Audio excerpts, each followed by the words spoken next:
Welcome back to another video.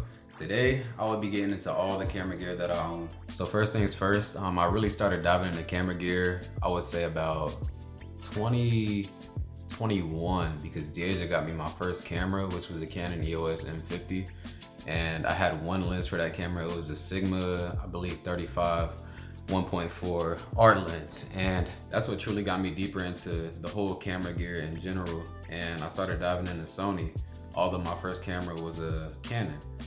And long story short, since then I kind of developed a big collection of camera gear. So today I'm just gonna dive into the camera gear that I own, such as lenses, camera bodies, and the type of drone I use as well. So first and foremost, the main camera that I use for video is what I'm using right now. It's a FX3. I got this, I want to say, almost a year and a half ago, and this camera has been amazing for me. The colors I get out of it is crazy. Just the overall quality, the build quality, it's not too heavy. The one thing that I dislike about it is how I have to pull the screen out and flip it down while I'm filming others, because I can't look down at it and then flip it out how I could with the A7 III, and I believe the A7S III allowed me to do that as well.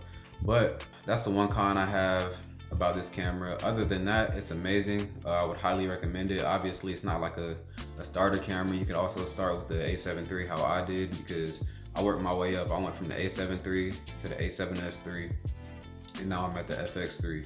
And in my opinion, the A7S III is a amazing camera. And if you're looking into getting like a higher quality video camera, I would recommend that. But this is a video camera that I travel with everywhere I go. It's my vlogging camera. I know that kind of sounds crazy to some people, but yes, this is my vlogging camera.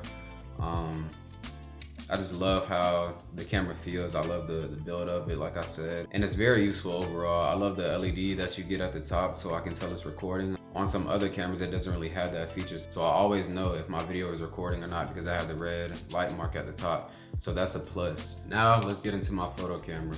I have the A7R5, and this camera is amazing. It has 61 megapixels, which is great for photos. I really haven't shot video on it much, but as far as photos, I can vouch for it. This is my baby right here. I take it everywhere with me. I don't really have too much to say about it right now, but haven't had no issues with this camera. Like I said, I love it, and this is my main photo camera.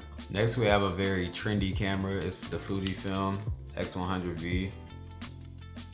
This camera is different. It's a beast too, and just the quality that you get out of this little camera is actually amazing. It also zooms. It goes down to f2. And this is like an everyday camera that me and Deja use. So I'll try to take this everywhere with me just to capture moments all the time, because it's very lightweight, it's very accessible. I don't have to lug around my A7R5 24/7, and it's a fun camera to use for travel, like I said, everyday life. So that's a heck of a camera. Here are some photos that I've taken with this camera. The colors you get out of it are amazing, and I'll probably never get rid of it. I might go to the 6 soon, but right now I'm at the 5, and I'm calm, like I'm chilling with it. And last but not least, for video, when I don't feel like carrying my FX3 around, which I'm on right now, I'll bring this with me. I just picked this up. This is the Osmo Pocket 3, and I mean, the name speaks for itself. It literally fits right in my pocket. The audio is incredible. I shot my last vlog on this right here, and same as the Fuji, is very accessible. When I don't want to have a big camera with me, if I'm not filming anybody else and I'm simply vlogging, this is a camera that I'll typically take with me. You can also color grade with it. You can do a lot with it. And it's a small but powerful camera. When I want to get more cinematic shots, like if I'm traveling or anything, and I know I haven't really posted too much of it, but when I want more cinematic shots, I'll bring this with me. DJI Mavic 3 Pro drone. And I also have the black controller to go with it. Funny story, when I was in Hawaii, I set my home point on the sand and the beach, right? I fly it out over the ocean. It was a heartbreaking day for me, I would say that much. And it set a new home point out there. Don't know how it did it. I don't know if it was the drone itself. I don't know if it was me. I don't believe it was me. But it set a new home point in the ocean. And my battery's dying, so like, I'm on a time limit trying to figure out how I can get it back to the beach, because it was like way out there, and it had a 50 meter distance set on it. So The furthest it would fly back is like 20 meters into the ocean, but there's rocks out there, so I couldn't go out there. And yeah, man, I slowly watched my drone die, and that broke my heart into pieces.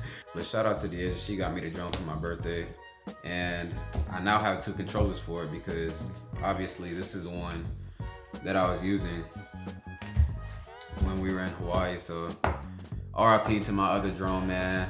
Dead and gone, but never forgotten. But yeah, as far as travel, it does take up a bit of space. So if you're looking for something smaller, I would recommend the DJI Mini 4 Pro, or I believe they have a 3 as well. Don't quote me on that, but now it's time to dive into the lenses that I own. Currently, I'm on the 16 to 35, and I get a lot of use out of this lens when it comes to photos, videos, anything like that. But primarily, I'll use it for vlogging on the FX3 if I want to shoot for Deja, if I want to shoot for myself. This thing produces great shots, great video quality, and overall it's an amazing lens. It's on the wider side of lenses that I own. It goes all the way down to 16, so that's definitely a perk, and that's primarily why I use it for vlogging. I haven't really gotten into it much, but landscape photography, they say this lens is amazing for that as well. So that's definitely something I will test out in the future. And this is one of 3 lenses that I will travel with every single time, just because the quality of it, how the video comes out of the lens is very sharp, and I just love how I can go all the way out to 16 and then punch in a 35 anytime I want. Next, we have one of my top 2 lenses. This is the 24-70 Mark II G Master, and stops down to f2.8. And one thing I haven't mentioned is all the lenses, they have this manual focus and autofocus feature that you can select, and it also has a smooth and tight zoom. When I say this lens goes everywhere with me, like I love this thing to death. I ended up taking it to Hawaii with me, and I took it on a helicopter trip, got some amazing shots out of that. But I primarily use this for photos, and video does just as well, but I haven't really had nobody to film for, and I will get into that maybe one day. But as of now, I typically just shoot for myself, shoot for Deja, and use it for photos as well because the image quality on it is amazing. Next, we have the 24-105. This lens is highly underrated. I truly haven't used it that much, so I can't really speak much on it, but it's great for photos, great for landscape type of pictures. You can punch all the way into 105, so it definitely has some range to it. And I say it's underrated because it stops down to f4, and unlike the 16 to 35 and 24 to 70, which those go to 2.8, this one, like I said, goes to f4. But overall, this lens is amazing for portraits, landscape. You can zoom in to 105, which gives you a lot of range as well, and it's a sleeper. I need to start using it more myself. Now it's time to pull out my good old friend right here. This right here is a 70 to 200 Mark II, and this lens is amazing. I will say that. I want to get into wildlife photography. Obviously, 200 isn't the ideal focal length that you want for that, so I've been looking into getting a teleconverter. Might do that soon, who knows. But this lens is very sharp. It complements the 24 to 70 when you travel, because obviously you can get that 24 to 70 range and then that 70 to 200. So those are 2 lenses that I do take with me everywhere I go. I love this thing, and yeah, that's all I really got to say about it. And just a disclaimer, this isn't like no educational video. I'm just sharing the camera gear that I've collected over time, and I genuinely have a passion for photography and video. So anytime I'm on YouTube, like that's typically what I'll be watching. I just like seeing other people create what they come up with, and that's something that I want to dive further into myself. The next lens I have is honestly my first portrait lens, and this lens is actually pretty cool to me because, like I said, it's my first portrait lens, so it holds close to my heart, and I'll probably never get rid of this thing. I got a little dent in it, but it is the 85mm f1.8, and I've taken some really good portraits with this lens. So the 1.8 is very, very impactful when it comes to portraits because you get that background blur, and it just adds a ton of depth to your photo. So that's why I love that lens. Lastly, we will get into my 2 prime lenses. So what I have on my A7R5 right now is the 35mm, This lens right here is very, very crisp. This is probably my favorite prime lens because it's very great for portraits, and the background blur I can receive on this as well is amazing.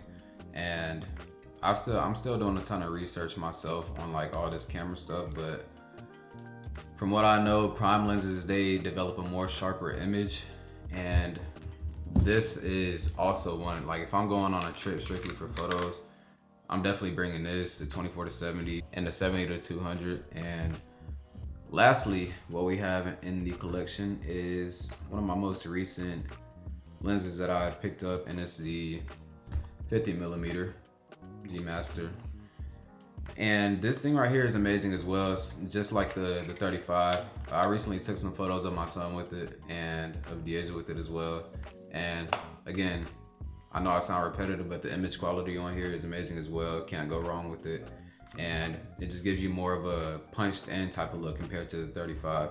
So if you're looking to get a prime lens, I would definitely, out of the two, I would probably pick up the 35 first. Obviously it depends on what you're looking for, but I'm a big fan of the 35mm.